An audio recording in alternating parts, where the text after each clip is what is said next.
Hey, welcome back. It's your bearded brothers, and we are back with yet another sports podcast. I'm Matt. That's my sexy co-host.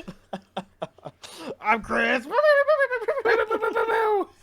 And we are, of course, your whacked out bearded brothers. We've had a long day, and I think both of us are a little bit whacked out. That's okay.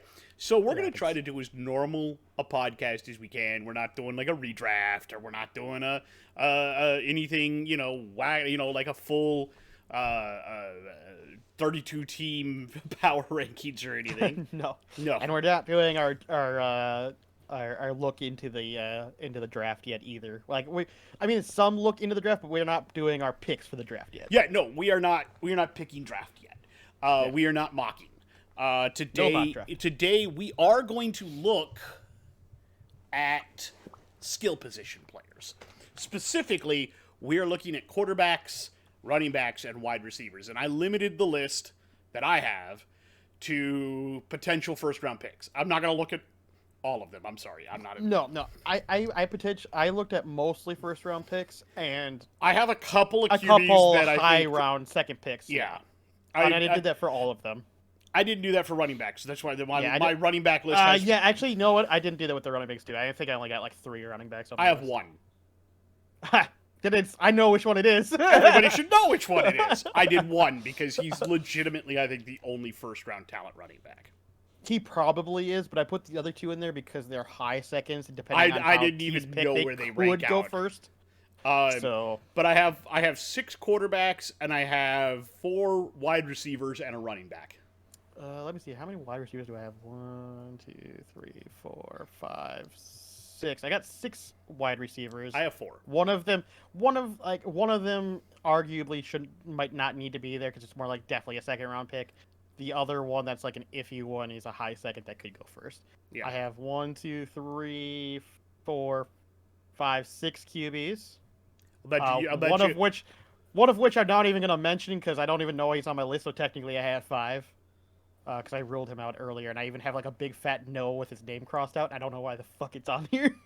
I have one that I question whether or not he should be on there, but I'm curious to see which one that is because I have one on my list that is questionable too, and I'm curious to see if it's the same person or not. I'll tell you, I've ranked mine from who I think should be the best, who is the top QB in my opinion, to who is the I did the worst. same thing. I went left to right, so on my list I went from lowest grade to highest at the top.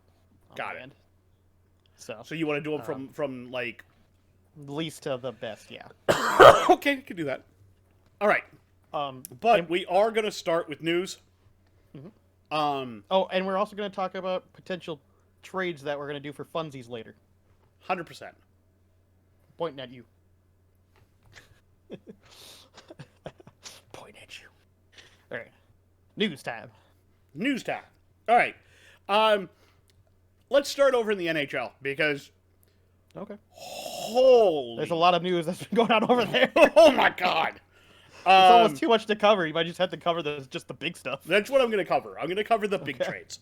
It's a lot. So for those of you that don't know, the trade deadline is tomorrow. And we're recording this prior to the trade deadline, so there's still potential moves that are going to happen. However... We'll probably cover next week. And we'll have to. However, we're going to cover the moves that have happened since the last time we talked that are major moves. Because there are some other moves that are like, whatever. But then there are big old moves. And some people have just been bonkers in getting people. True.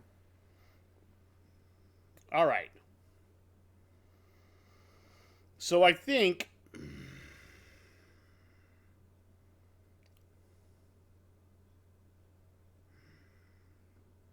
trying to figure out how far back I want to go.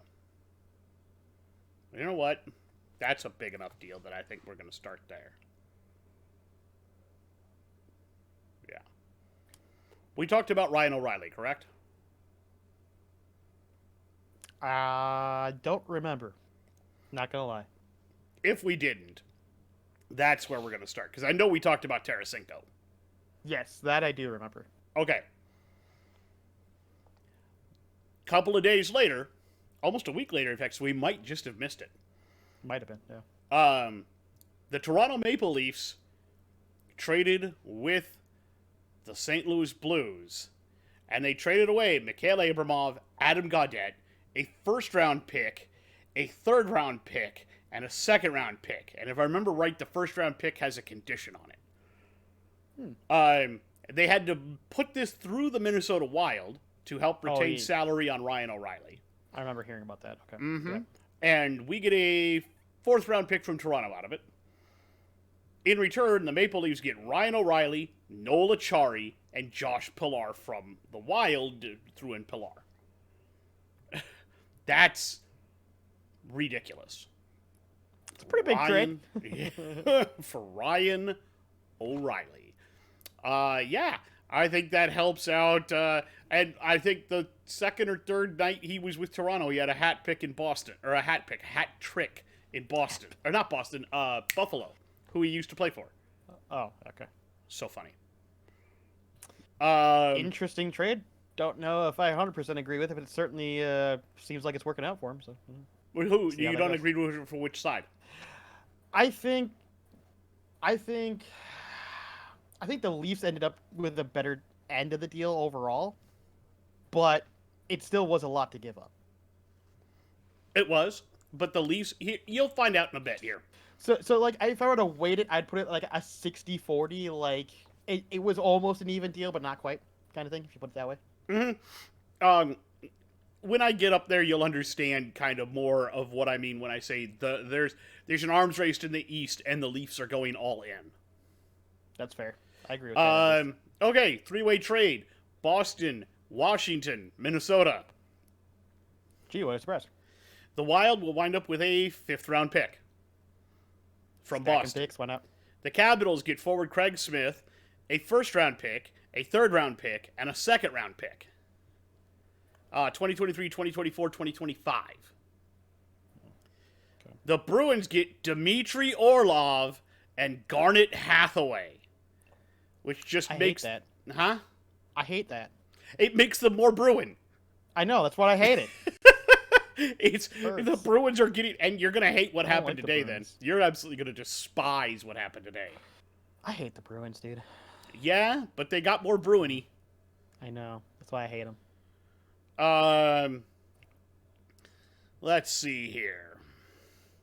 The Jets. I mean, good deal for them, but I still don't like it. The Jets. Hate the Jets. Get Nino Niederreiter. And the Predators get a 2024 second-round pick. I think that's a fucking steal for the Jets. Yeah, I'm very confused by that one. Yeah, right. Absolutely. That confused a lot of people. I'm not as confused. I'll get to one of the picks later on that confused everybody. But one of the teams involved, you just go, what do they know that everybody else doesn't? Hey, sometimes you never know.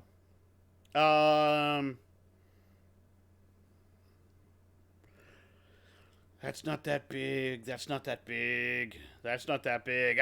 Here's the big boy. The San Jose Sharks get a 2023 conditional first, a 2024 second, a 2024 seventh, Fabian Zetterlund, Andreas Johnson, Shakir Mukhamadullin, and Nikita Odiuk. In return, the New Jersey Devils get a fifth-round pick from Colorado. It was Colorado's fifth-round pick that the Sharks got from them earlier.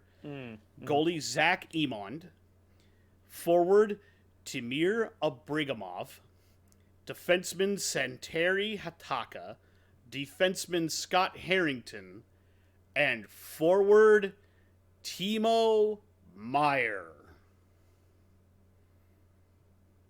Meier was the big fish in the pond. He's 26. Let me give you his numbers so you kind of understand why they gave up what they gave up. Okay? Right now he's played... How many games has he played this season? 57 games. He has 31 goals and 21 assists for 52 points in 57 games. That Don't get me wrong, that is very good, but man, that still seems like a lot to give up. he's though. also a defenseman, and not a defenseman. He's a defending forward. He doesn't mind hitting people. He's big. He's nasty. And in the East, you need that. The Devils absolutely needed somebody to bring that especially, nasty streak, and Meyer can do that. And at 26, Yeah, I don't know. I still think it's a little much, but It's it also isn't, again, because- it's not like a crazy. It's not like, oh my god, what the fuck are they doing? It's just but it's okay. also because he's an RFA. Yeah, That means they still have control of him after the season. Yeah, that's true. It is his last year, but he's an RFA. It is a $10 million qualifying offer, but he can't go anywhere unless New Jersey gets something back. Yeah. So, Again, I'm still not sure I 100% agree with it, but I can understand why they made the decision. after the trade deal, by the way, they just beat the Avalanche 7-5. I mean, it was a close game though. Yeah, but when you score 7 goals, I think you're doing something right. Again, that's why I'm not saying like it's a bad trade. I'm just saying I'm not sure I would personally want to give up that much, but I think that here's the one that made everybody go, "What the fuck?" The Predators get defenseman Calfoot, a 2025 first-round pick, conditional top 10 protected, a 2024 second-round pick, a 2023 third, fourth, and fifth-round pick. Okay. The Tampa Bay Lightning get Tanner Jeannot.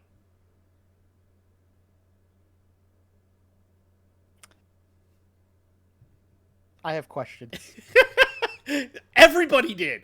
Everybody has questions. But What am I missing?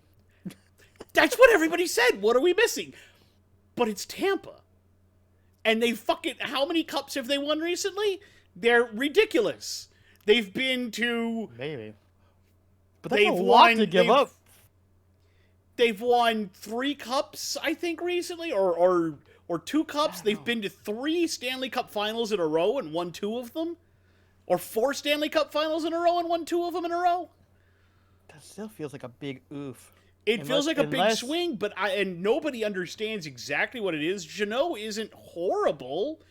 I mean, but not for that much. I mean, right? He's 5 goals, 9 assists, 14 points in 57 games. The only thing I can think of, the only 2 times you ever do something like that is if you believe that all you need is one player left, and all you're gonna do is just shell out whatever you can get to get that player, and for whatever reason they might think that this is the guy, right? Or the other option is that they believe that this player is actually far better than people think they are. But if that's true, you think that they could have gotten him for cheaper, because it's also that he's an RFA and he's only 25. I mean, I guess, but still. Again, I totally get where you're coming from, and everybody had the same questions. Everybody went, huh? What are we missing? Seems a bit much, but it's, they did the same thing several years ago. They got Barclay Goodrow for a ridiculous amount, and then they won the cup. Yeah. I mean, Again, nobody... I guess I just am so confused, because if you think you can get a player that's really good for almost nothing, you think you would. So that tells me that both teams have to know what they're sitting on, right? Yeah. Like, you can't have a high asking price. I don't know if it's not that worth he didn't get enough ice time, if he just didn't fit their system. Maybe. I don't know, man. Yeah, I was but gonna say, maybe if he goes to maybe they Tampa think and they're gonna... suddenly explodes, we'll know that they were right. Maybe Tampa just thinks that their system's gonna work better. I don't know. Dude, every trade deadline... They must see something on tape, right? They have to. Every trade deadline, Tampa has the same thing. They have an absolutely big brain, galaxy brain attitude towards things, and nobody understands them. But it works. I mean, this could blow up in their face, to be fair, so we'll see. Yeah. Here we go. Here's another one for you. The Blackhawks get a 2025 first-round pick, top 10 protected, a 2026 second-round pick, Joey Anderson, and Pavel Gogolev. The Maple Leafs get Jake McCabe, Sam Lafferty, a 2024 fifth-round pick conditional, and a 2025 fifth-round pick with conditions. All right, just kind Depth forward and a good defenseman. I was gonna say, it just feels like a decent back and forth there. That's a decent back and forth. Nobody really came out ahead. Just good, solid trades all around. Here's another big one for you. The Coyotes, who had to be in the deal to make the salary work, get a 2025 third-round pick from the Rangers. The Blackhawks get Andy Walensky, Vili Sar... It's Swedish. Sarivari, a 2023 second-round pick with conditions, and a 2023 fourth-round pick. In return, the Rangers get Cooper Zek and Patrick Kane. I don't know. I feel like that's almost slightly a steal. For the Rangers? Yeah.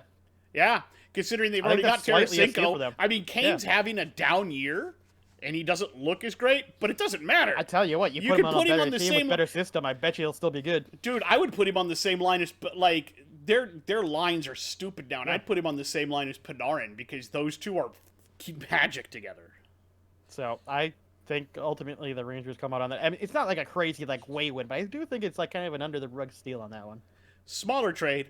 Just a Minnesota trade, though. I like Minnesota trades, but I don't think this one really dings the meter. But the Capitals get a 2024 third-round pick, and Minnesota will get back Marcus Johansson. Yeah, And it's a player. Right. We already know. We know the system. He knows the system. He's it's okay. Depth forward. Okay. It's okay. Here's another one for you. The Capitals get Rasmus Sandin. And the Maple Leafs get a first-round pick in 2023, Boston's first-round pick, and Eric Gustafsson. That's a little weird, but okay. Gustafsson actually moves the puck well, and he's got a lot of... Yeah. Yeah. I know. Here's the other one that's fun. Just Here's the weird one. Okay. This is the one I love this one. The Canucks get a 2023 third-round pick. The Maple Leafs get Luke Schenn. Welcome back to Toronto, Luke Schenn. Alrighty then. That's where he was drafted. Yeah, Maple Leafs just loading up on defense. Why not? Why not? Here's another weird little itty bitty one, but it's fun. Can't lose if they don't score, right? The Islanders get forward Pierre Engvall. The Maple Leafs get a 2024 third. Okie dokie then. Yeah, no, that's kind of a good back and forth there. Yeah. The ones that blew my mind off, though, maybe not totally, but a little bit, because I didn't expect this guy to get traded, but he did. The Oilers get defenseman Matthias Ekholm and a 2023 sixth-round pick. In return, the Predators get a 2024 fourth, a 2023 first, Reed Schaefer, and Tyson Barrie. Interesting. Very. I did not expect. I think that's all I really gotta say about that. Just I didn't expect the Oilers to give up Barrie. Yeah, it's kind of interesting. Little wild trade here. The Blue Jackets get a fifth-round pick, 2023 fifth-round pick that Minnesota got from Boston. And in return, the Wild get Gustav Nyquist. Yeah, all right. He's injured, probably going to be out to the playoffs, but he could return in time to help us for the playoffs, which I think would be nice. Then the one that came out of left field and pissed off the individual involved.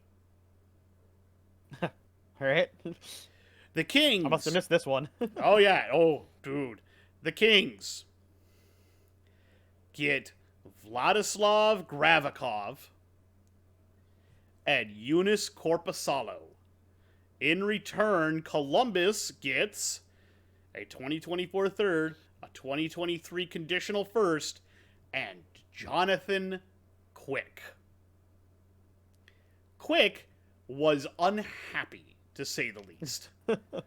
He was pissed because they didn't tell him ahead of time that was a possibility.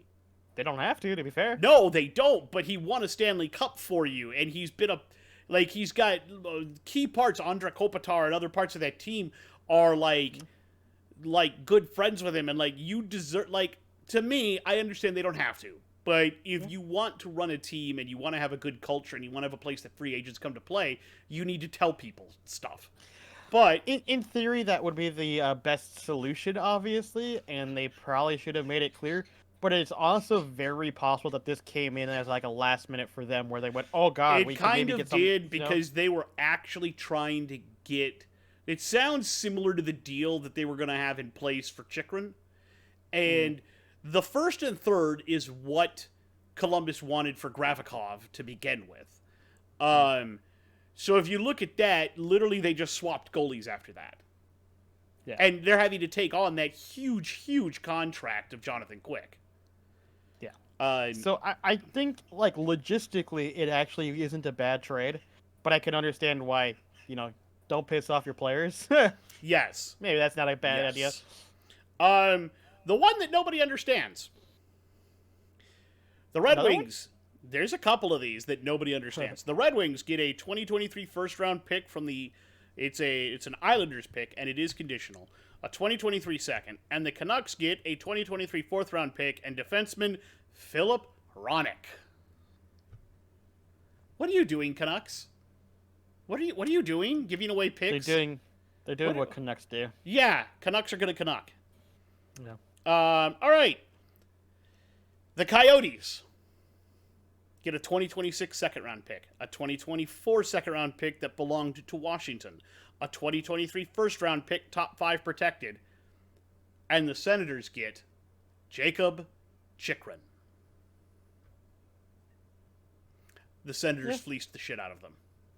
100%. That's I don't know how they got away with that, but all right. Yeah, Arizona wanted a lot more than that, and then they've sat the guy for weeks. They almost had a deal in place that looked very similar to the deal that the Kings sent for Gravikov, and somehow they fumbled that, and then they didn't get anywhere close to what they should have for Chikrin. I think it's because they didn't want to retain on him. But yeah, no, looks good on you, Arizona. Looks good. You stupid. Well done, Arizona. Well done, Arizona. Get the golf clap. Well done. You screwed that up. I'm sure your fans are real upset with you right now. What fans? The couple that sometimes show up once in a while to the basketball Well, they only stadium. have enough room for a couple to show up to the ASU stadium for them to play hockey at. That's the joke I was making. Ugh. I'm sorry, Arizona fan. No, I'm not. You don't watch this. What are we talking about? There's only like 3 of you. Shut up. Here's the one that's gonna make you mad. And You mad? Probably not. Yeah, I think it will. I mean, I don't follow enough hockey to actually get mad, so. Yeah, but this. All right. We'll see. We'll see. All right. We'll see. The Red Wings get a 2025 fourth round pick and a 2024 first round pick, top 10 protected. The Bruins get Tyler Bertuzzi. Fuck the Bruins, man. See? Now you just made me a little sad. I'm not upset. Now I'm just sad. Bertuzzi. Like, how do the Bruins get more Bruin-y every time I turn around? He fits right into that mold of separating heads from the rest of the body. What you gonna do? I guess the Bruins are gonna Bruin now. Yeah? Oh, here's the fun one for you. Couple of fun ones. The Blue Jackets get goalie Michael Hutchinson and a 2025 7th round pick. The Golden Knights get Jonathan Quick. They put him right back into the division with the LA Kings. Time for some revenge. Oh, and then we're all hoping that Jonathan Quick becomes angry Jonathan Quick and stands on his head for the rest of the season. Just becomes a... And I'm going to laugh when he's the goalie that eliminates the Kings from the playoffs. That'd be hilarious. Dude, and it's just his final thing in LA is him giving them the prostate finger. Pretty much, yeah. Oh, I love stuff like that. And then there was one that's kind of broke. Apparently, Max Domi is headed to Dallas along with an AHL goalie, and Chicago will get Hudobin, and there was a pick involved. This literally just happened. It's not even on my thing here yet. Oh, okay. but like I was just watching a blurb about it before we started shooting. Huh. Interesting. Yeah. Talk about Dallas awesome. needing. Dallas has been in a skid lately, and they really do need the offense. And Domi will definitely bring you that. He's not going to bring you any defense, but he's certainly going to bring you some offense. That's fair. And he's not as bad at defense as JT Miller is, though. So at least he tries. Fair. Okay. NFL news. There's been some odd news. We have a quote. No, you have a quote. Yeah. I have a quote. I think it's hilarious. I don't even know what it means. I don't think either of us know. It's the most ridiculous. It's the most ridiculous thing. It's not even a saying. He just made it up. Exactly. So somebody asked Dan Campbell what it was like to be at the combine, and he had said, it's nice to meet the kids face to face and talk to them because you grade them off of the tape. You don't grade somebody you grade them off tape. You don't grade off somebody out here in pajamas. What does that even mean, man? I think it's a slight at the fact that they're not throwing in pads and they're not running in pads and they're not doing anything in pads. Oh, they're all out there in their the tight Under Armour. Yeah. None of it means anything. I get what he's saying, but at the same time, I don't agree.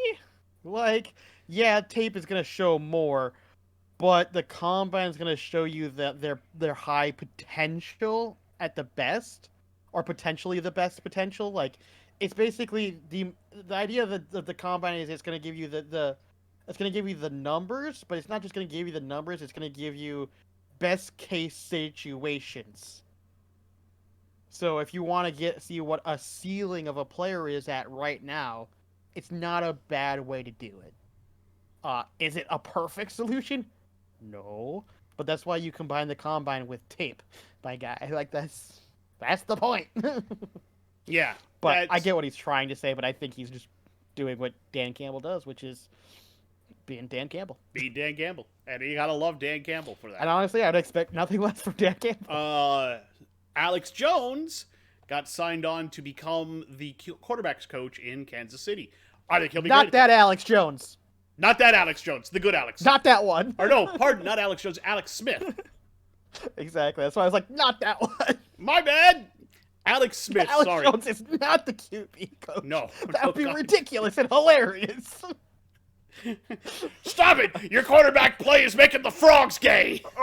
The frogs are going gay! You should totally be drinking this supplement! Fucking Alex Jones.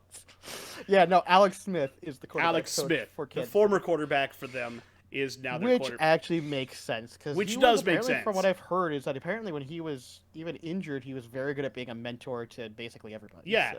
and I think he could potentially become a head coach somewhere someday. Very possible, especially if he stays he'd be very underneath good at Andy it. Reid. Yeah, he's smart too. He is very smart. That's one of the things that he has.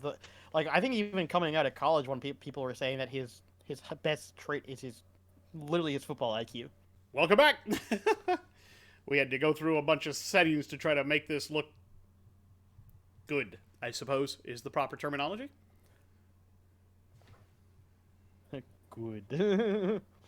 We have no idea what we're fucking doing. Not a clue. Why the fuck are you watching this? Why are you watching us? Okay. Other NFL news. Do we have other NFL news? Honestly, not really. I mean, There hasn't been much. Leonard Fournette is going to get released. He hasn't been released yet. Yeah, he hasn't yet. There's been a bunch of people that have been told they're getting cut. But yeah, I think there was a couple others too, but again, they haven't happened yet, so I don't really want to. Yeah, no, because the NFL season, the off season, officially starts on the 15th. Yeah. So I don't want to delve too much. I mean, there's a lot of rumors. I mean, there's a lot of speculation of things we could always go over, but that's just not really what we do much of unless we have nothing else to talk about. And we have plenty of else. We have plenty of other things that we can talk about. Because I did do it for today for the hockey corner. I have a power rankings top 10. Nice. Yep. So I don't think we need to really go over rumors or any of that. No. And that's pretty much the big news. So we went over all the hockey trades. I don't know what else to say about that. There's still going to be more trades. We'll cover them next week because the trade deadline is tomorrow, and I'm expecting it's going to be a wild one, guys, because there's at least one guy at the top of the draft, Connor Bedard, who is a generational player. You've got 5 or 6 other superstar level talents at the top of the draft, maybe more. It's a very good draft, so people are trying to get as high a picks as they can. It's going to be dumb. Okay. That's a nice way to put that. How about we take a look at the skill rankings that we were talking about? Oh yeah, sure, for sure. Do you want to start with QBs, running backs, wide receivers? Let's start with QBs. We'll do QBs, running backs, wide receivers. How does that sound? Sure. Sure. All right. Do you want to get started or you want me to start? I'll start this one. Okay. I'll start this one. You can do running backs, and then I'll do wide receivers. Okay. And we'll just rotate, like that. So the sixth position on my list is the one I considered cutting off. Go ahead. But I still think somebody's going to take a flyer on him in either the high second or the low first round. It would not surprise me to see Minnesota do it. And that is from Stanford, Tanner McKee. Yeah. Okay. So it is the same guy. It is the same guy. He's not. So I had to grade him on a bit of a curve because he doesn't have a big name wide receiver anywhere. And he plays at Stanford, and they are not. The Cardinal is not the Cardinal that Andrew Luck had, or that was put together when Harbaugh was there. They've gone back to being blah.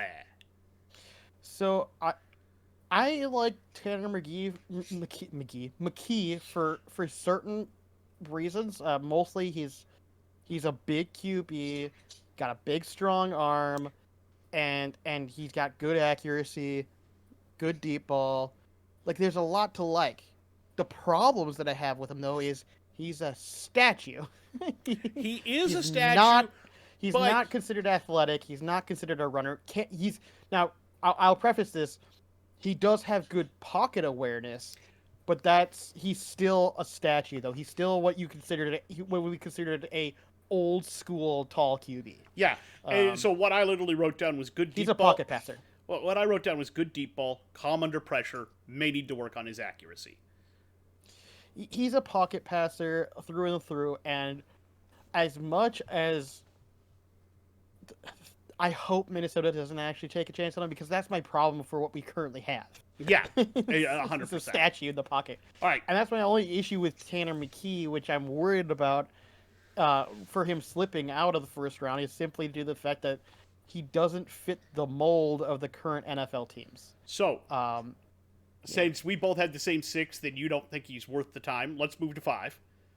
Well, I think he's good. I just don't know if he'll make first. That's all I'm saying. No, I'm concerned about it. You know? I think he could be a high second rounder or even a mid second rounder. Yeah, he's definitely got ability in traits all over the board, but that statuesque is going to make it hard for people to take a chance on him.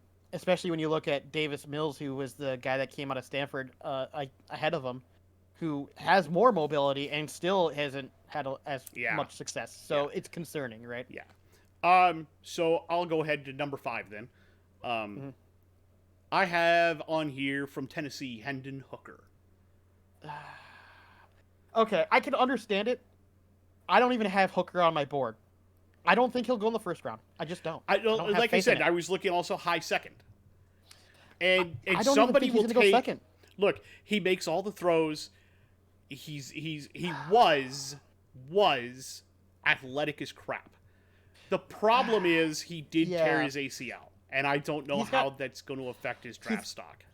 Well, he's got that. My other problems that I have with him is okay, I'll put it this way as easily as possible as far as my opinion on him, which is he's got a good floor, like a solid floor, that could make him potentially a starter depending on where he goes, but unlikely. I would say he's more likely a backup. I think his ceiling. I think he's almost at his ceiling. I don't think he's going to get any better. I think he's where he's at. Maybe. Personally. I just don't from watching his tape and from watching other people do analysis, because I get a little bit of both, I just don't see it. There's just something that feels off for me, and that's obviously a personal opinion. I Mhm. purposely left him off the board, knowing that other people were putting him potentially, in the high second round. I just don't see it. I don't get it. I don't understand what people are seeing, because I'm not seeing that same thing. All right. Just to So be who do honest you with have you. at 5 then? Um, let me make sure I got this right. 1, 2, 3, 4. So my 5 was Tanner. Um, so I'll just say this straight up. The guy that I had crossed out, I had early on my list because I remember him from earlier on. I had Stetson Bennett in there just for the funsies and giggles of it, Oh, but he's not going first. no, he's He's just not going not. to go in the Heck, he's first not even round. gonna go probably second He's even. probably not going to go into the third or fourth. I mean, Third maybe, but definitely not second. yeah, I think he's got some Uh, ability. yeah. And then Tanner was my 5th, so I'm gonna move straight on to Yeah, the go on to 4th. your 4th. And my 4th is what I would consider a raw prospect, but man, the upside is really high, and that's Anthony Richardson. This guy has so much upside, big fucking arm, super athletic. The biggest downside he has going against him is he only played 1 year as a starter, and he has a lot to learn. He makes some mistakes, but he's clearly trying to learn. He's clearly trying the process. You can see him develop over the year that he did play. Um, so I would say he has a very high upside, but he's not an instant day one starter. Don't draft him to be a day one starter. He is not a day one starter, but you sit him for a year or two, and I think that kid is gonna be freaking lightning in a bottle, man. Okay. At number 4, I have from Kentucky, Will Levis. Okay, okay, And that's and fair. what I literally wrote down here was he's got very good accuracy on both his short and medium throws. Mhm, He's really not afraid to take off and run the ball like Danny mhm, Jones if the pocket collapses. He's got mhm, good mobility when he's running. Um, I am worried about his arm strength, especially on deep mm, balls. From what I saw on tape, he underthrew, and they had to come back and adjust on his deep balls quite a bit. His receivers did. They made him look good because they would catch them, but I don't think he's got quite the power to heave the ball downfield. Now, do I think that that's a huge negative? It depends what team he goes to, because if you get the right setup with a team that likes to run those short and intermediate routes, that does a lot of quick hitting like that, usually those are run first teams anyway, uh, and you use the run to set up a little bit of short play action pass, or you use the short passes to set up a big run. Either mhm. way, I think somebody like Tennessee or even Carolina would do very very well with a Will Levis. But Yeah, yeah, I yeah. have him at 4 on my list. Uh, so I can understand that. However, I obviously slightly disagree because I have Will Levis at 3. Um, and so the only thing I'm going to change, the reason why I didn't interrupt to try to like put my opinions because I knew I had him at 3, so I was going to Yeah, counter you a little bit here at 3. First and foremost, he definitely, he definitely is quick. He can move. He's very athletic. He does have some accuracy issues here and there, but they're mostly pretty good most of the time. It's very rare that he misses like anything that's less than 10 yards out, right? mm-hmm. Um, he's most of the time on point. Now, as far as people who have been dropping him from the list, I've been noticing a lot of people dropping him for different reasons. This guy's not dumb. A lot of people are saying he's a big dum dum. He's not a dum dum. He's actually very intelligent. He actually doesn't make a lot of rookie mistakes, like rookie mistakes, but he doesn't make a lot of obvious mistakes. Sometimes he does, but the majority of his decisions on paper are good decisions. Does it always work out in his favor? Of course not. That's just not how the world works. He's not a boomer bust type prospect like people are saying. Like either No. he's gonna either be like a Zach Wilson, where he's really good or really shit. Like he's not. He's not. Uh, However, I will actually disagree with you. He actually has a pretty strong arm. So it depends on what you define as a deep ball. I think he does have some deep ball accuracy issues, but I think the arm strength is fine. I think so. The thing is, I watched several plays where he was near towards the end of their end zone and he's whipping it over 50 yards down the field. Like, that's a pretty strong arm and for most people consideration. Is it as strong as others that are in the league?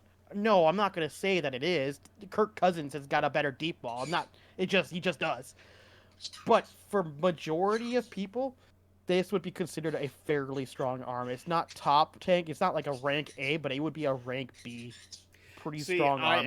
I just think it's an accuracy issue with on the it. highlights that I watched of him when I saw him. I several See, I times saw his receivers had to come back for the ball. I saw, yeah, and I quantify that as an accuracy issue because the yardage amount that he's throwing downfield is consistently No, pretty not far. just come back. Yeah, there's an accuracy, but if you have to break off your route and come backwards, I qualify that as your receivers can outrun you. You don't have a strong enough arm to hit your speed receivers. See, I don't necessarily agree with that. I think he's just not accurate with the deep ball. I think because he can throw it really far down the field, I just think he has shitty deep ball accuracy. See, to me, that would be the same if you had to go sideways to catch the ball, but you were still at about where you were. I saw a couple of those too. Anytime you have to come back 5 or 6 yards to catch the ball, or even more to catch the ball. Don't get me wrong, I did see a couple of those, but I saw just as many where they were landing right on target. So I don't think that's as big of an issue, but I understand what you're saying. I just don't think it's really that big of an issue personally, which is why I have him at 3. I just don't think it's that big of an issue. So my 3 is where I disagree with you, and I have Anthony Richardson there. That's fine. I think he's fantastic in the open field, a great athletic runner. He's going to make people miss. He throws a very hard ball, but it's very catchable. The problem that I have with him is I think he has a tendency to try to force the ball. And I think that comes from him being only a starter for the 1 year. Yes. I saw that from too. what I saw, he needs to learn to throw the ball away. He's got the Josh Allen problem. Or rely on his legs more because he is athletic enough where he can, but he doesn't like to do it enough. But I think he has the Josh Allen problem where he constantly thinks he can make something happen even when he shouldn't. And he should just throw the ball away and reset and try again. Yeah. I think there's too many problems there for me. But again, I think if you draft him and you sit him for a year or two, I would love to see the Vikings draft a guy like that and sit him 100%. behind. If he falls down that far, that'd be amazing. Well, he may not have to fall that far because when we get to trades, I'll tell you how they can do that. But I think the odds of that happening are not the highest. I agree with you. Yeah. Now this is where I'll say this is the differing opinion. This is the reason why I put him at my 4th versus Will Levis. I swapped those. Is only because Will Levis, I believe, is a day 1 starter, and Richardson isn't. And that's I don't think either of them reason. are day 1 starters in my book. I think Levis can be a day 1 starter. I think his floor is already where he needs to be.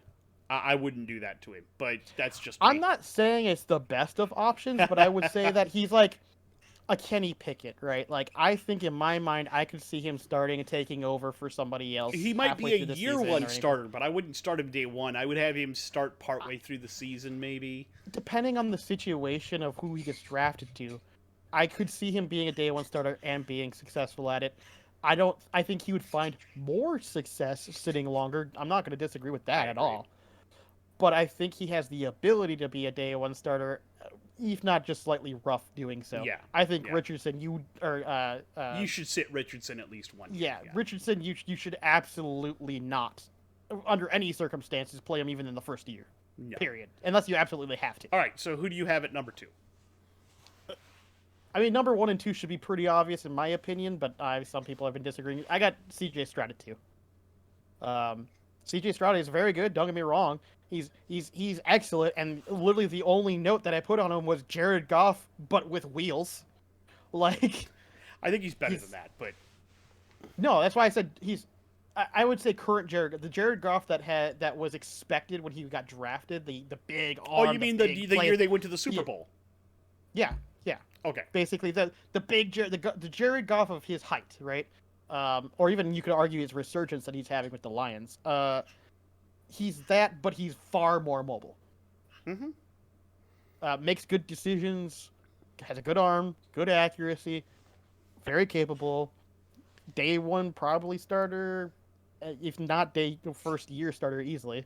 Uh, I mean, he's just a very good player that has high upside, and unfortunately, if it was supposed to any other year, he probably would be number one. But the guy he's contending with, I think, is far better in every way. See, and here's where I'm going to surprise you, because my number 2 is Bryce Young. If you put Bryce Young, oh my, you are so out of your mind. It hurts. Hold on. I have reasons. Yeah, I'm going to disagree with him, though. I can already tell. No, well, one of them you probably will. But I've said it before, and I still hold to it, and I've been right before about it. Well, we'll so, he is the presumptive number 1 overall pick. And he acts like it. He's not going to be thrown at the combine. I hate to tell you, almost everyone currently making mock drafts have Bryce Young at number 1, not Stroud. That's what I said. He is the presumptive number 1 overall pick. Yeah, Bryce Young is. Yeah, that's what I said. Yeah. But unfortunately, he also acts like it. He acts like he's already expecting to be taken first overall, and he doesn't have to do. He doesn't have to do anything for anyone. He doesn't have to throw at the combine. He doesn't have to take an interview. He doesn't have to do this. But you know what that says to me? I'm selfish and I have an attitude problem. I disagree. I here's don't. Why? Because here's why. Because going to the combine and working out, if you're not already guaranteed a top spot, if you know you have that spot, you could potentially injure yourself working out and trying to get to that shape to do so. It's happened. I've seen it, and you have seen it. And if you can't remember, I'll go look up names. There have been people who have actually ended up hurting themselves. There have been people who have ended up hurting their draft stock, not actually getting injured because they didn't run as fast or they showed up out of shape, and then they did better at their pro days and they still did okay. There were people who would show up to the combine or these pro days and end up hurting themselves. Or they would end up hurting themselves getting ready for it. Here's the other problem that I'm going to say. If you look at the quarterbacks who threw at the combine versus the quarterbacks who didn't throw at the combine for the last couple of drafts, quarterbacks who threw generally have done better than those who have not. Now. Yeah, but that's also very subjective way to look at it. He throws an excellent ball. He's mobile. He's got a good head on his shoulders, makes good decisions. You don't get to be the starter at Alabama by being a moron. No. Knows exactly what he's doing. However, while he is better in every facet, and so please don't hold this against me. I will. But you go ahead. He is better in every facet, but I wonder how much he suffers from the same problem that Mac Jones does. And that's, he has fucking amazing, out of this world wide receivers and out of this world line. The highlights I watched, I never saw him got chased out of the pocket once. He had all day to throw. So I've seen him move out of the pocket a couple times. Yes, but you understand what I'm saying. He's never really been put under a lot of pressure. At Houston, if he goes to the Texans overall, he's not going to have that kind of skill level. Listen, I understand what you're saying, but he doesn't necessarily... Okay, first off, he doesn't need... He showed his athleticism where he doesn't need that line. It just makes it easier for him. He doesn't need the line. I think we can both agree that he can move plenty and run and throw the ball just fine. Like I said, just everything all together. I understand what you're saying with the Mac Jones thing, but the difference for me with the Mac Jones thing is the minute you compare to Mac Jones, you've already lost, in my opinion, because he's way better than Mac Jones. And I already quantified that by saying, to me, he's better in every facet of the game than Mac Jones ever was. But that's what I'm saying. That's why I'm saying it's hard to go like, well, he has all these talented wide receivers. Yeah, but he's also very talented. So yes, but how much of the extra oomph to put him over somebody like Stroud came from the wide receivers and a really good offensive line? That's what I'm looking at. And then the attitude issue that I think is an attitude issue. I don't know if I agree with that. I've seen him talk and do things before. He's mostly but the further we get into this, I hope it's not that. I really do. And again, I think he is the presumptive overall number one. I just, you and I disagree on where these two players go. You can go ahead and make your case for Young as the number one, although I think you kind of already have. I think we've been doing this whole entire thing. I have been already.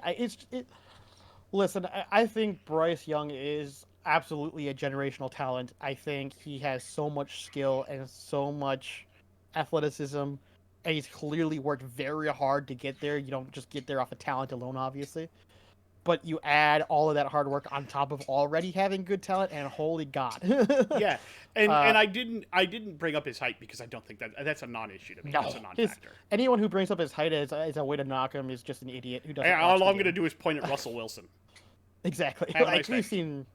we've seen smaller QBs with plenty of success. Let's Yes, not go there. we certainly have.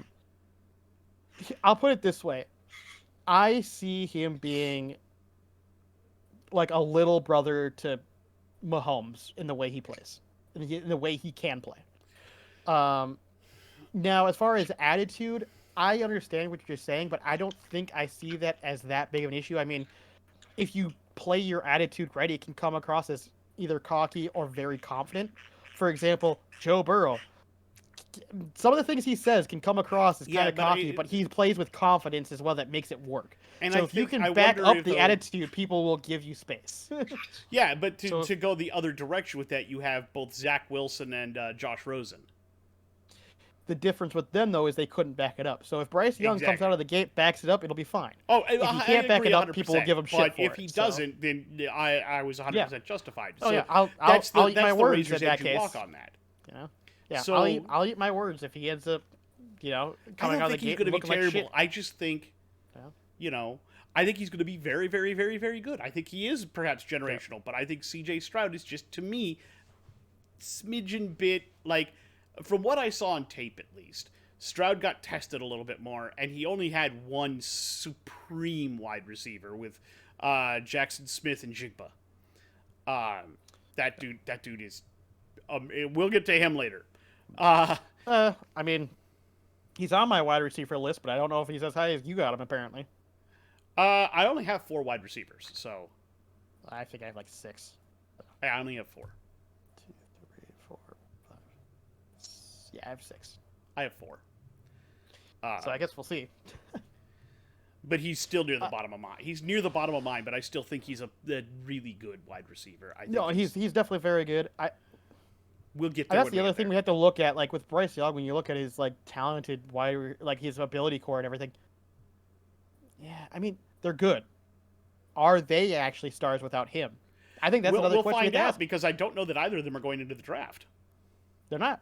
Yeah, so That's why we'll find out next season. So is it Bryce Young who made them look good, or did they make Bryce Young look good? We'll find out. But no, C.J. Stroud, he makes great throws, good decision making. I agree. Yeah. Super strong arm, great legs, moves around the pocket Yeah. incredibly well. The one knock that I noticed, and it's the only one that I can really knock on him, is I think he hangs his deep balls a little too much. I think he puts a little too much air under them. Yeah. But that's fixable. That's 100% fixable. Yeah. I would also argue that he maybe holds on to the ball a little longer than he should too. I but agree again, as well. I think he relies a a little small too problem. much on his legs, but again, that's an easily fixable problem. Yeah. To me, I think you cannot go wrong picking either Young or Stroud first No. overall. I think either to one me, of those it's is very clearly the number 1, number 2, and they're both day 1 starters. and they're in my both day one opinion. starters. They're both going to transform So- whoever they go to. They're both going to transform a franchise. 100%. They should, anyways, unless they end up being so absolutely abysmally terrible with their attitudes, which Right. we've seen with like Johnny Manziel. That can ruin a player easy. So I don't as think he long as wanted they to don't play do football that- to begin with, but that's a whole other story. I think he did in college, but I think he got tired of it and he just Yeah, I think didn't he wanna do it anymore. didn't want to play in the NFL and got drafted and was like, well, Yeah, and I think by the time he realized he did want to play football again, it was far too late. it was far too late. Yeah. All right.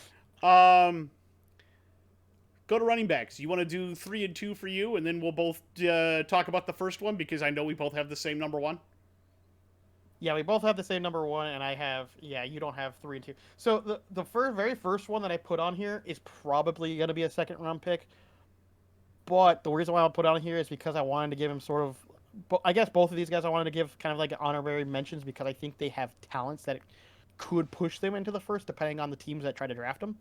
So the very first one is Jahmyr Gibbs.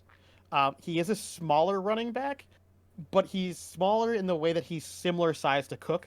so he's not really that small, but he isn't like a big guy who's gonna run through people all the time. But the big one that he has going for him is that he has amazing hands for a running back.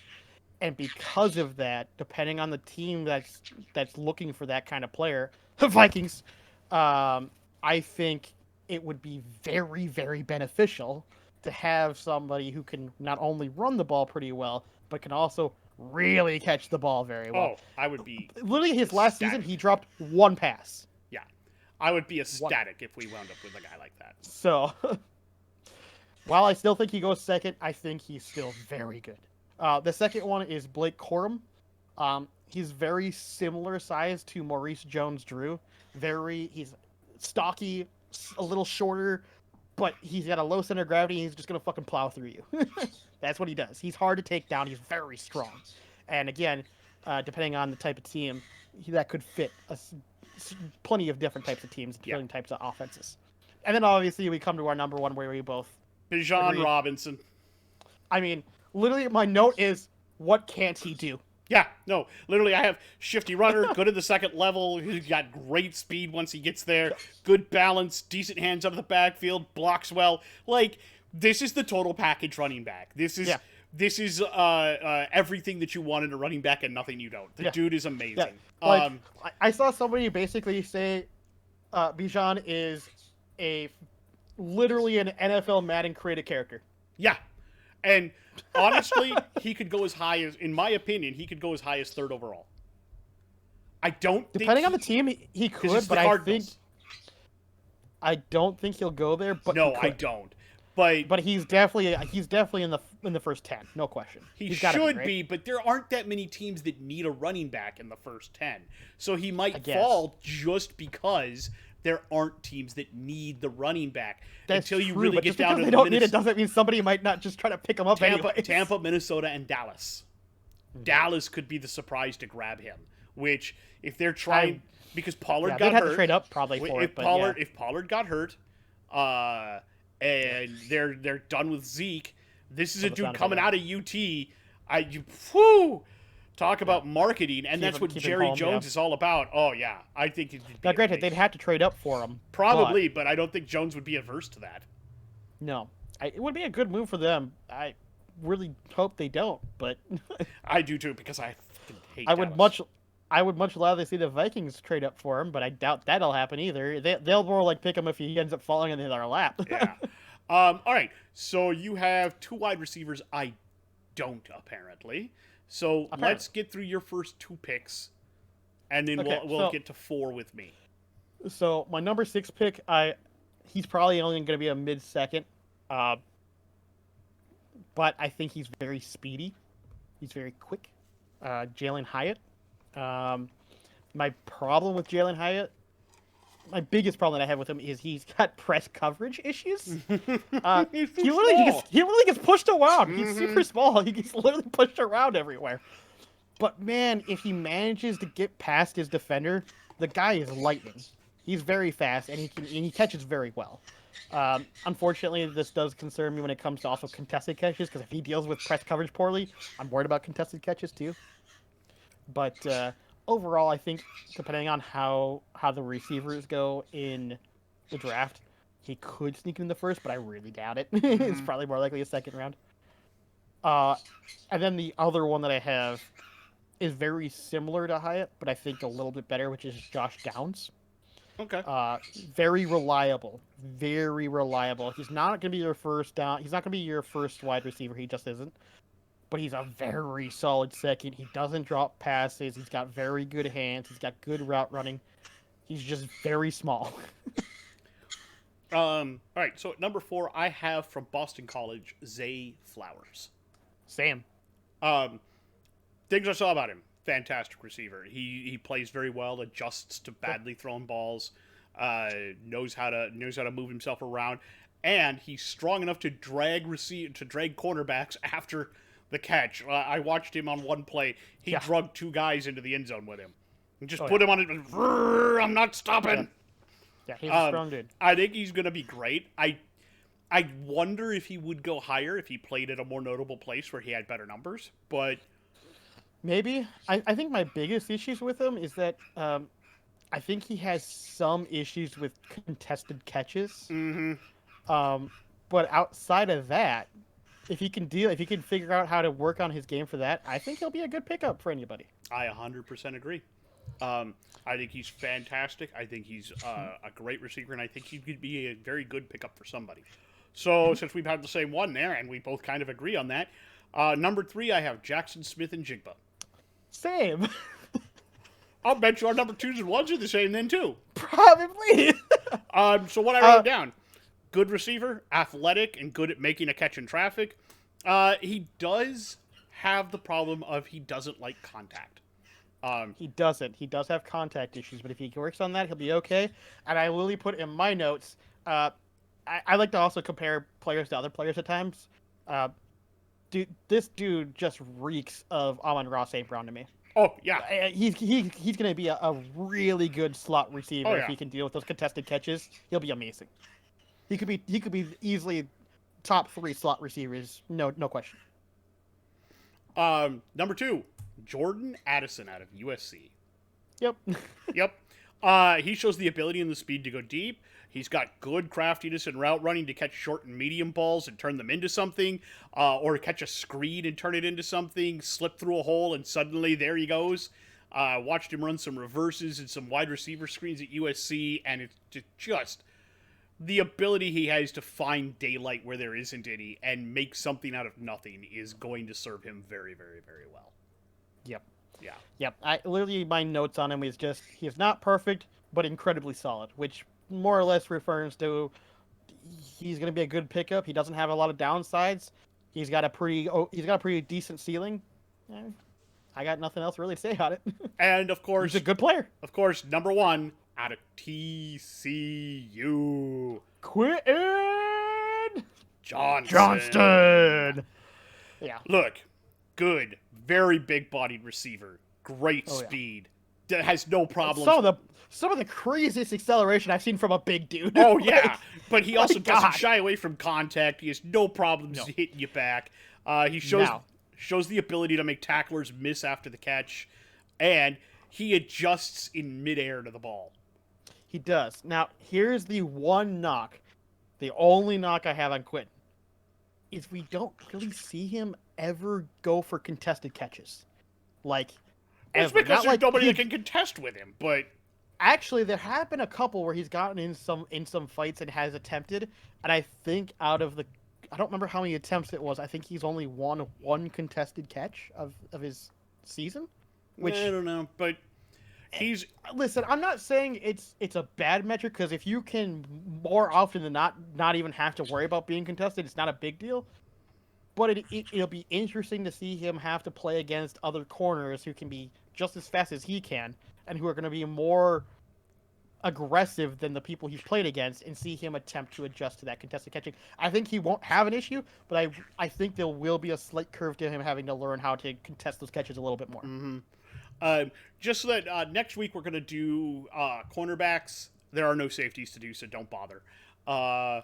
Linebackers / edge rushers, and defensive line. I'll read you a blurb from one of my cornerbacks. You could figure out who it is. See if you guys can figure out who it is. Good instincts, hits like a truck, good closing speed, decent hands, solid football IQ. So we'll see if anybody can figure out who that one is. All right. All right. So we kind of went over our offensive side. We'll go over our defensive side, like you said, next week. Yep.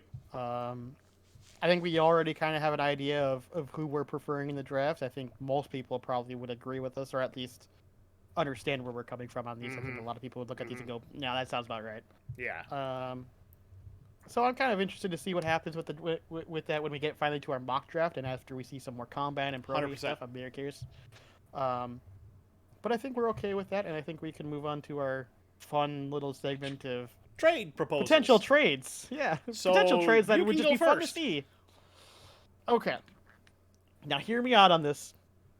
It's gonna sound stupid on paper, Okay. and you're gonna fucking hate it. Okay. ahead. I Go ahead. feel like you're gonna hate what I'm gonna say coming out of my mouth. I got that feeling. However, I think on paper, a deal similar to this one that maybe adds on like some draft capital of some kind would possibly happen, and that would be the Rams trading Jalen Ramsey for Dalvin Cook. Just straight up. So I looked at that. It's not plausible.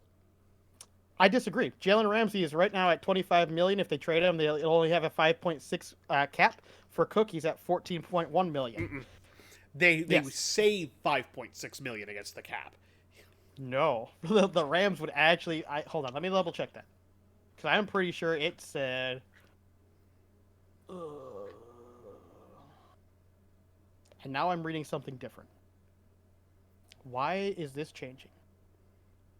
Hold on. I saw something that said if he was traded. Hold on, I gotta go find it. They always have that there. You have to look at the dead cap. No, I know. That's what I was saying what I was reading earlier, but the article, I have to click on the article and read through it. They save $5.6 million. See, originally what it said was to be around 5.6, and now it says free up. I think when I was looking at the Google, they had cut off part of the wording. Yeah. No, the Rams would save $5.6 million. I still think there is a way that they can make that work. I would agree. However, regardless of that, I think ultimately it would be an interesting trade. Yeah. The only reason I didn't go there was because I looked at Jalen Ramsey's cap hit and I went, eeh. He is worth a lot. I think what would happen for that trade to happen, obviously have to happen would be A restructure. Some type of restructuring. Yeah. Yep, but I don't agree. think that happens all the time. And Cook would probably also get a restructured contract if he moved over to the Rams, just as what it is. Yeah. They almost always do. All but right. I think that would be an interesting trade to see those two just swap. I mean, Minnesota really needs a good star corner, and Jalen Ramsey, I think, and no one would disagree, he's a top 10, he's probably top 5 corner right now in the league. And I would also say Dalvin Cook, while he did have a down season this season, he's playing in an offense that is more pass heavy now. So he's still very good. He's still very serviceable. He's still, I mean, and the Rams need a running back, a good running back. Well, there you go. I think it makes sense both ways. Okay. So I'm going to start with the easier of the three that I have, the one that probably makes the most sense. Mm-hmm. The Vikings trade to the Titans a 2025 first, a 2024 second, and Zadarius Smith, clearing up a shitload of cap space. The Titans need edge rushing, so it makes sense.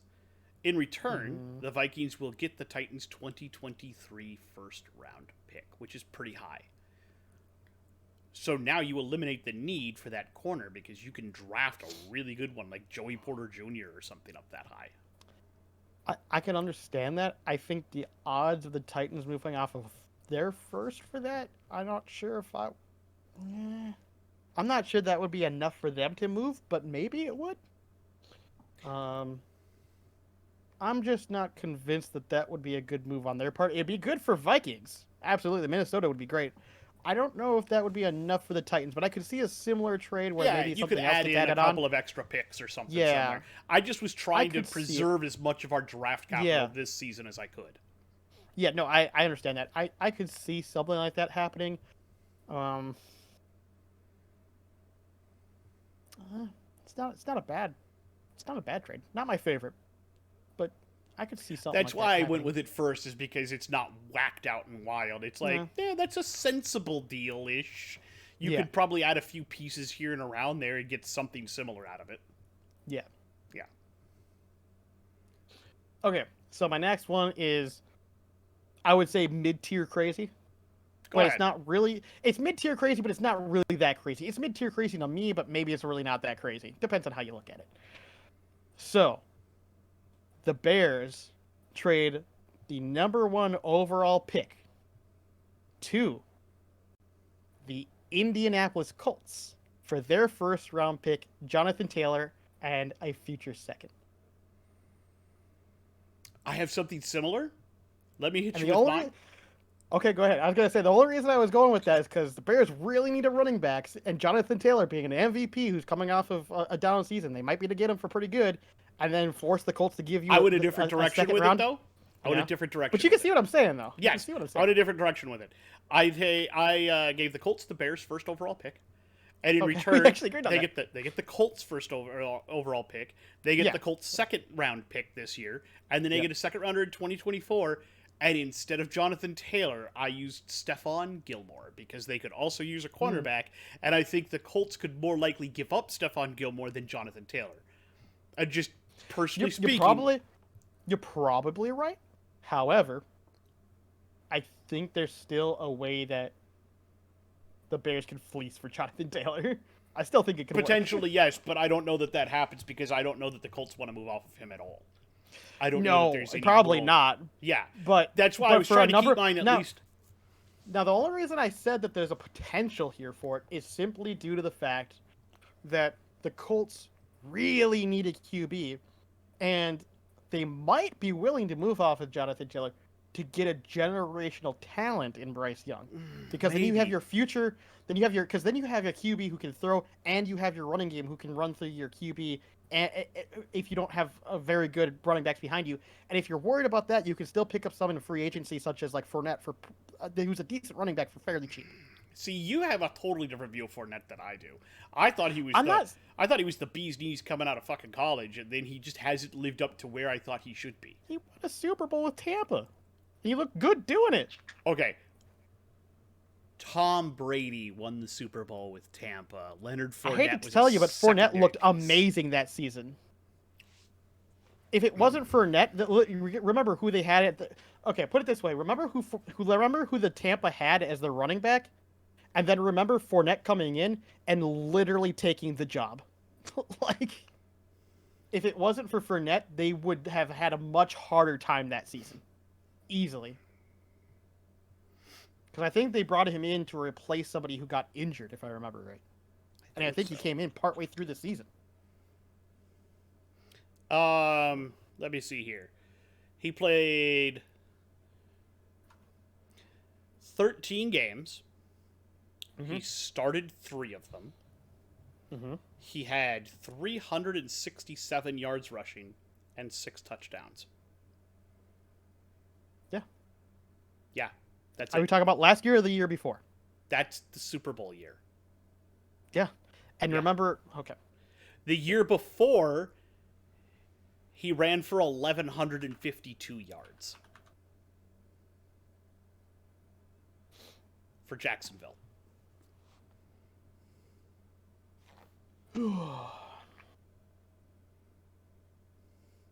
Since then, in 2021, he First ran. off, in 2019, he ran over 1,000 yards. Okay, first Yeah. off.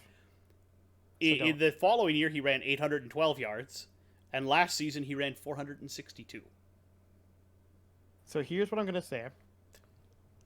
And I don't care what anyone says. Okay. I'm going to make it very clear once I finally get the stat pulled up. Give me a second.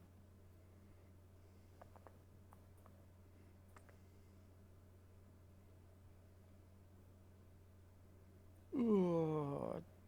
Gonna pull up his stats from the Super Bowl? No. Give me a second.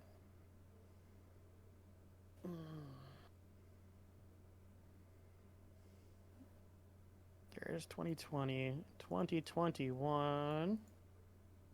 812 yards, 4.5 average, 47 long, 8 touchdowns. That seems pretty decent. No fumbles, pretty much ever in his career. That's pretty decent. Listen, I'm making it pretty clear that he's listen, is he a top tier running back?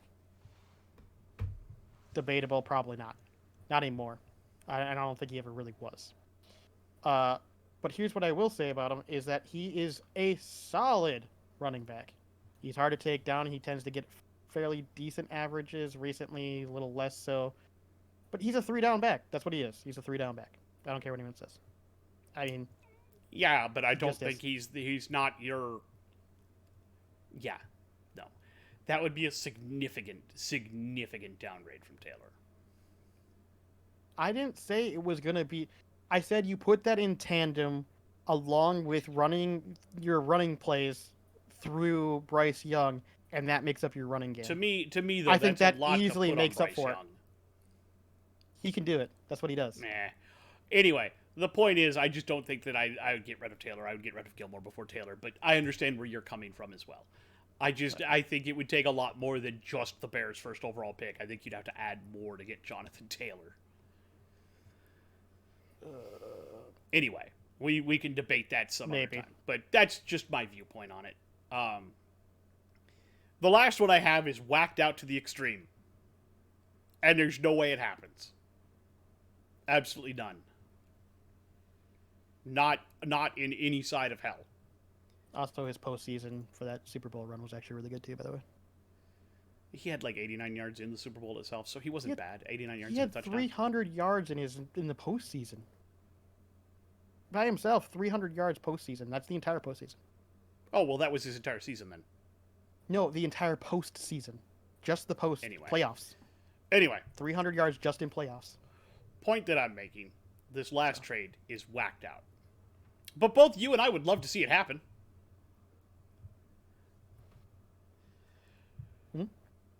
The Green Bay Packers acquire from the New York Jets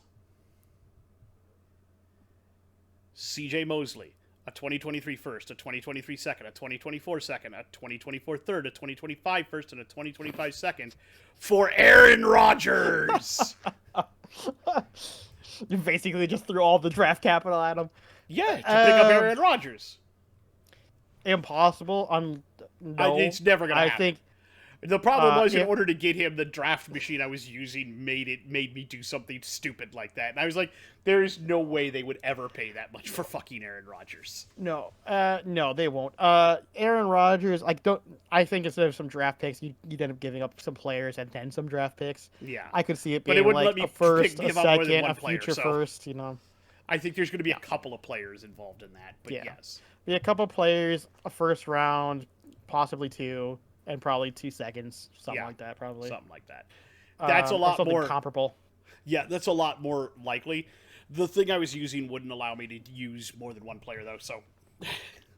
And just to be cheeky, I don't actually have a last trade as I couldn't find a good one. But just to be cheeky, I'm just gonna say my wish trade is Kirk Cousins to go fucking anywhere else besides Vikings, Minnesota. Just anywhere. I don't care. Just trade him anywhere. Not gonna fucking let him go anywhere. Fuck's sake. You know what? Let's trade him to Houston for Davis Mills. I would do it. I would do it. I'd do it all day long. Give me Davis Mills, please. Yeah, honestly, that's legit. What I was trying to do with my last trade was trying to find anybody who could be potentially a trade partner for Cousins, and there just isn't. No, there is not. His salary is too big. No. Yeah, his salary is too big. No one will trade for him, not without it hurting our own cap to do so. Exactly. It just doesn't make sense. It doesn't make any sense. But that's what upset me, because I was trying to make it work so hard. I was just like, I can't do it. I just can't make this work. Yeah, no. All right. So, that's the end of the trades. Y'all can let us know how crazy we are in the comments if we have anybody that wants to comment. I do have a hockey corner, though, and I do have my power rankings. All right. So we're going to do this like I used to. Chris, you can play devil's advocate if you want to and tell me how crazy I fucking am. We'll see. So we're going to start at number 10. And at number 10, I have the LA Kings. Their last 10, they are 6-2-2. They have a total of 76 points. They just gave up Jonathan Quick. They got... we'll have to see how all of that with Gravikov and Korpisalo actually plays out. But they're teetering. I think they're still good enough to be the 10th overall spot. But I think they're teetering on potentially dropping out and having somebody else take their spot. But 6-2-2 isn't too bad. Yeah, that's fair. At number 9, the Minnesota Wild. Their last 10, they are 7-1-2. They have a total of 74 points this season. Look, ever since I talked, like they had been bad coming out of the. They had some rough start there coming out of that. Coming out of the break. All-Star Right? break. All-Star break. Yeah. Yeah, All-Star break. But since then, the Gus bus has been in full, like, I'm going to stop in front of the net. Good luck, fucker. Yeah. Yeah. They have been on fire. Recently, they had a game. I wanted to make my own video about it, just fucking flipping out, that they were down 2-0, and then in the third period, Kaprizov said, "Fine, fuckers, I'll do it myself." And he scored 2 goals in that period, and then the overtime winner. He hat-tricked to win the game. It's fucking unreal. The next team hurts my soul to put here, because I want to put them higher. I hate them, but they deserve to be higher, but they also, I can't justify it based off of the points they have. You'll understand. Number 8 is the Colorado Avalanche. Their last 10, they are 7-2-1, and they only have 73 points. So I can't justify putting them higher because they've had a shit year, but they've had a shit year because half their roster's been injured. At one point in time, they were just starting their AHL team. I'm just going to disagree with you. They should be higher. I agree. Like, I know. I just I think. I would still put them higher. Would I put them that much higher? Maybe not. I could definitely see them going to 6 though. They're probably going to go higher, but when you see who I've got above them, it's like, how can you? How can you? It's stupid. All right, we'll see. Because at number 7 is the New York Rangers. Their last 10, they're 6-3-1. They have a total of 79 points. They've now acquired Patrick Kane. They have fucking Tarasenko. They have Artemi Panarin. They have Mika Zibanejad. They have last year's Vezina Trophy winner who's rounding into form. It's stupid. It's just dumb. The amount of talent they have on that team. I can understand it, but I don't know if I necessarily agree, but I understand it. At number 6, the Tampa Bay Lightning. Their last 10 are 5-3-2. They have a total of 78 points. Again, they have one of the most generationally talented goalies. Stamkos, Braden Point, Victor Hedman. They're just. I won't have them that high, I don't think, to be honest with you. But you could flip them. You could flip them in the Avalanche. You totally could. Yeah. But at the same time, like, it's the fucking Lightning. Yeah, I mean, I probably would flip them myself, but I can understand what you're saying. But I get it. At number 5, we have the Toronto Maple Leafs. I'm a little surprised by that one, but go on. They have their last 10. They are 6-4. They have a total of 82 points, and they're second in their division with 82 points. They are really good this year, and they're only getting better. The trades they've made have made them better. They give them depth on the line. They have a great defense now. Ryan O'Reilly is only going to make them better. I think this is and I don't think they're done. I think we're going to see at least one more massive deal from Dubas before the trade deadline. I don't know what it's going to be, but it's going to be something. Well, I guess we'll see. At number 4, the Vegas Golden Knights. Their last 10. I'm surprised they're actually that high from the last time I remember talking them out, but okay. Their last 10, they are 7-1-2, and they have 78 points. They are the top-rated team in the West. That surprises me. Honestly, with that, I don't know if I would have them at 4 though. But that's okay. Fair enough.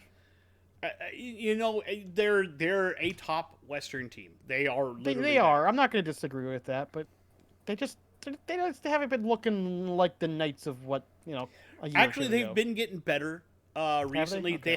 they had some problems there, but now they're getting better. They still have Mark Stone on LTIR. I don't know if he's going to be back before the end of the thing, before the playoffs start. They're getting Jonathan Quick. They still got one of their goalies. Robin Leonard is still on LTIR. He's not going to play this season. Jack Eichel is okay. I think he's getting back into form. But yeah, they're doing pretty good, but they could be or should be better. Is I think where we're. Yeah, that's why I'm saying I would be surprised with them 4. I could easily see them more like sit at a 5 or a 6, but I thought about putting the Maple Leafs above them. To be honest, Yeah. The top 3 teams should surprise. Again. The top 3 teams should surprise nobody. At number 3, I have the Carolina Hurricanes. Their last 10, they are 7-3-0. They have 86 6 overall points. They're only getting better. The Hurricanes play a very mean style of hockey. They are going to be a force to be reckoned with this season. Like these top 3 teams are very interchangeable. Well, at least the top 2 teams are very interchangeable to me. Yeah. Because at number 2, I have the New Jersey Devils.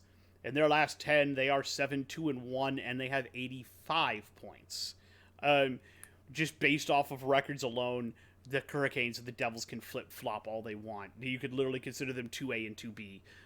They are both incredibly talented teams this year. Jack Hughes is on fire. Jesper Bratt looks great. The addition of Timo Meier just makes me think that these guys are getting ready to go on a tear. And of course, number 1, with a last 10 of 9-1, with 99 points at the beginning of March, the Boston Bruins. I quit.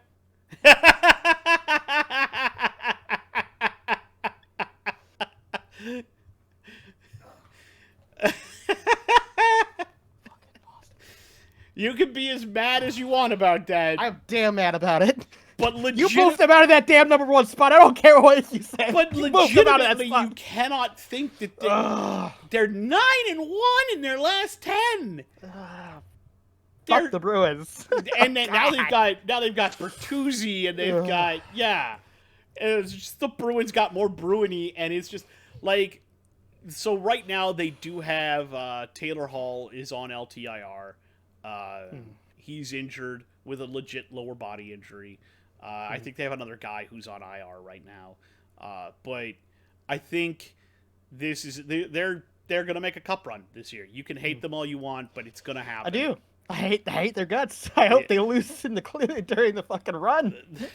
They're probably not going to. I mean, but anything can happen once the playoffs start. So, but yeah, that's true. I mean, the last couple times we've seen some crazy shit. So well, like a couple of years ago, they had the Leafs had John Tavares, who was totally healthy and everything going in. First game of the first round, concussion, neck injury, done. Was it the first? Was it last year or the year? It might have been the year before, where like Missouri had like a deep run from fucking nowhere. Missouri, not Missouri. Missouri's the wrong. What are they called? Fucking. Missouri's the wrong name. I can picture it. Hold on. I gotta look it up now. Before I go crazy, because I know what I'm talking about. Nashville? Is it Nashville? Was it Nashville? Columbus? Hold on. I can picture the logo, so I have to go look up the teams and look at the What's the logo? It's yellow, black, and I think it's got it's like an animal. That would be Nashville. That's the Predators. Oh, was it Nashville? Okay, apologies. For some reason, I was thinking of Missouri because I think they have. They have a very similar looking thing. Yeah, so that's why I said Nashville. Nashville, it's a sleek looking head. Yeah. I think if I remember, that was a couple of years ago. And a couple of years ago, they had like a deep run, and nobody expected it. It was like 3 or 4 years ago, and they had a ridiculous run, and everybody went, "What?" They still had. What the hell happened? They still had. Oh, who was they? Fucking defenseman. His brother still plays in the NHL as a goalie. I can't help you with that. Damn it! He went to the Devils.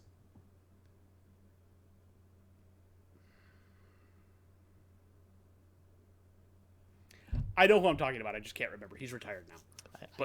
I knew it was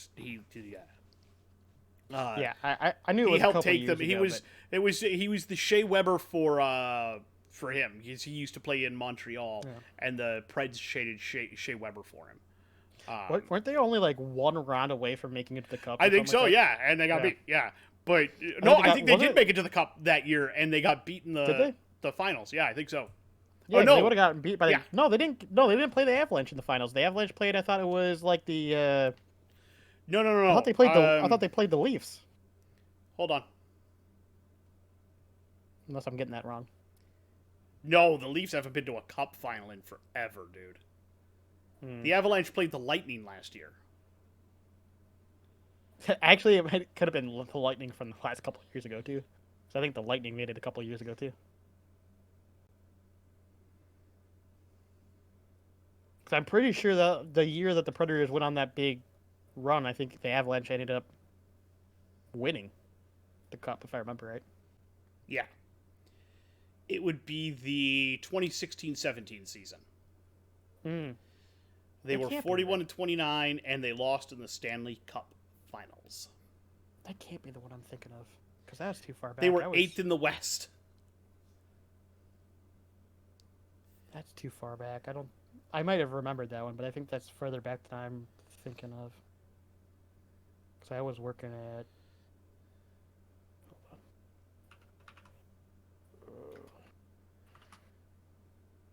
It was the Penguins and the Predators. The Penguins also use black and yellow and have a animal logo, but I think you'd remember if it was the fucking Penguins.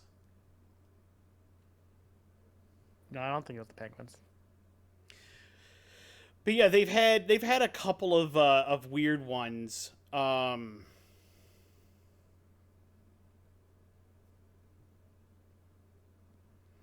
If you look at season by season records, because 2019 they made it to the playoffs, but they got knocked out in the first round by Dallas.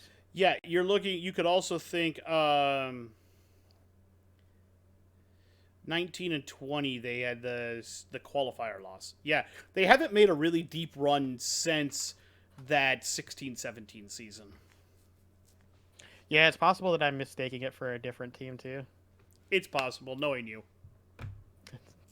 Fair. Okay, so I do remember that run from 2016, but the one that I was thinking of that was more recent was actually the Islanders. Yes, so the Islanders, because they play that weird brand of hockey where they're just like they hang around long enough to watch you make mistakes and then they win. Yeah. So And then they ultimately lost to Tampa that year. Yep. And then Dallas ended up playing. Oh, that's right, because that was the Tampa Dallas year, and that's the year Dallas beat out lost, Vegas. right? Yeah, Dallas lost to Tampa in the finals, and Dallas ended up beating the Knights. Yep. Oh, yep. I remember that season. But yeah, you never know what's going to happen once the playoffs start. Anything can happen, and players can get injured, and things can go sideways quick. Oh yeah. But talking about that, Boston is just they're a wagon this year. They are an absolute wagon. Hate them as much as you want. On top of that, by the way, with getting Bertuzzi, they also signed up Pasternak. They gave him an 8-year extension. Oh my gosh, the Predators made it in last year? I didn't even know they made it in last year. Yep. But yeah. Sorry, I'm gonna stop sidetracking. Pasternak did sign an 8-year extension with the Bruins, so he will not be hitting the free agent market this summer. Gotcha. Fuck the Bruins. Yeah, you can be as salty about that as you fucking want, but dude, I hate the Bruins. Why? You're gonna have to live through it. They're like the Patriots, man. You just can't.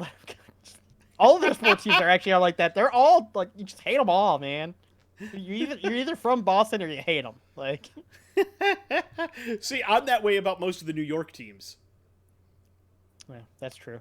But I think that's a thing that's like I don't really care about the Jets one way or the other, the Giants. So I can't say all of them. For me, it's really just one New York team that I just it's the Yankees, right? It's the Yankees. Yeah, everyone hates the Yankees. Everyone hates the Yankees. Like, no one's mad about the New York Mets. Like, it's the Mets. It's the Mets. Who cares? Nobody cares about the Giants. The Jets, unless you're a Dallas fan or an Eagles fan. The Jets haven't been relevant in like 70 years. The Jets haven't been relevant since. You know, the last time they were super relevant to me was when Mark Sanchez ran headlong into his own lineman's ass. That's not relevant, though. That was totally relevant. It's funny, but it's not good relevant. Yeah, you didn't say it had to be good relevant. It would be the okay. Season... I meant good relevant. It would be like 2 seasons before that when they went pretty deep into the playoffs and they didn't rely on Sanchez's arm. They actually had a good running game and they didn't ask Mark to carry the whole offense. I know, but like the Jets actually being good has been quite a while. Yeah, and flashes in the pan. Yeah, they've had flashes in the They pan. never had sustained goodness.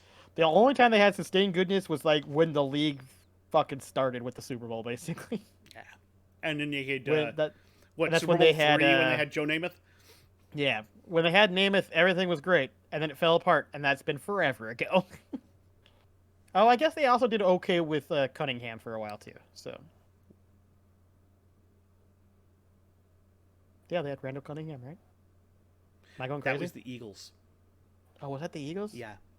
And then Who's the the one Vikings. that the Jets had? There was another one they had that was okay after Namath. Vinny Testaverde. Testaverde. Okay. Old Fair guy. enough. He was like Sorry. 40, he was like 41. To be fair, you know, Eagles fans who might be upset, you both wear green and white. Eat my dick. Especially back then, like your green was less dark green. Back then, it was like a lighter green, like the Jets. But that's why I totally got it. I was like, no, dude, that was the Eagles. The Eagles had Randall Cunningham. No, you're right. You're right. I am remiss remembering that. For some reason I was just linking to the Jets, but I think it was just the colors. All right. But yeah, they haven't been relevant for a while. No, they unfortunately. All right. Jets. I don't think we have much else. No. I will say that I did do the trade dissection video. It is a 3-teamer. For anybody who missed it, I went ahead and I did that one. It is the Eric Dickerson trade. Yep, And I'll saw tell you exactly what I said on the video, which is the way the Rams went about that. They would have been better off taking all of the picks, throwing them in a pit, and lighting them on fire, because then at least they would have been warm. They whiffed on every. I was gonna say they had such a good opportunity and they just flitched so hard. Oh, dude! Like, If you look at who they could have had, because I go through it in the thing, but I'll give you a couple of names they could have drafted: Thurman Thomas, Bill Romanowski, Carnell Lake. I shouldn't go on. Those are big. Listen, I get it. I get it. The Rams do what the Rams do, which is have moderate amount of success and then blow it all away. The funniest part to me was one of the running backs they got back for Dickerson had back-to-back 1,000-yard season, multi-touchdown, double-digit touchdown seasons for them, and then he did the same thing Dickerson did and held out for money, and they traded him to the Raiders. Exactly. The Rams went, what? You want this much money? Get the fuck out of here. Get the fuck out. Yeah, you're worth the money. I don't care. Get out. And then he was out of the NFL because he had to split carries with Marcus Allen and disappeared. Jeez, what a surprise. Woo! What a surprise. Woo! The Rams, my God. man. Dude. The Rams do what the Rams do, which is either ruin draft picks, have no draft picks, or are just dumb. I don't know who the GM was back then, but whoever it was, I can't imagine he lasted much longer past that. God, I hope not. Like, the Rams still have that issue, but at least, like, the reason why they have their issues is because they traded all their draft capital away to get the one Super Bowl, which some people might say is dumb. I don't think it's necessarily bad, but it's going to take a while to rebuild, though. Well, and now, so the next one I'm doing is an NBA trade, and it's one near and dear to my heart. It does end up with at least one NBA title and the formation of another Big Three. I'll let you figure out which Big Three and which NBA title I might be talking about, but it is near and dear to my particular heart. It's a lot bigger than you think it is. It's got a lot of pieces in it. I don't have enough NBA knowledge to give a good guess, but yeah. All right. Well, I think that's it for this week. We hope that all of you enjoy yourselves watching us. All 6 of you that probably will view this on a regular basis. In the meantime, though, as we start growing, I am still Matt. I might still be Chris. We're not sure. You never know. We could have switched bodies in the meantime. I could have been murdered and taken over. You could just be an AI. I could be fake. Could be fake. We both could be Deep fake. fake. Deep fake. In the meantime, go ahead, if you like what we do, go ahead, smash the like, smash the subscribe, hit it hard, hit it like you're a Boston Bruin. Nah, don't do that. And stay bearded, Bearded Nation, and we will see you next time. Peace out. Bang, bang, bang, bang. Pew, pew. Pew, pew, pew. Pew, pew, pew, pew.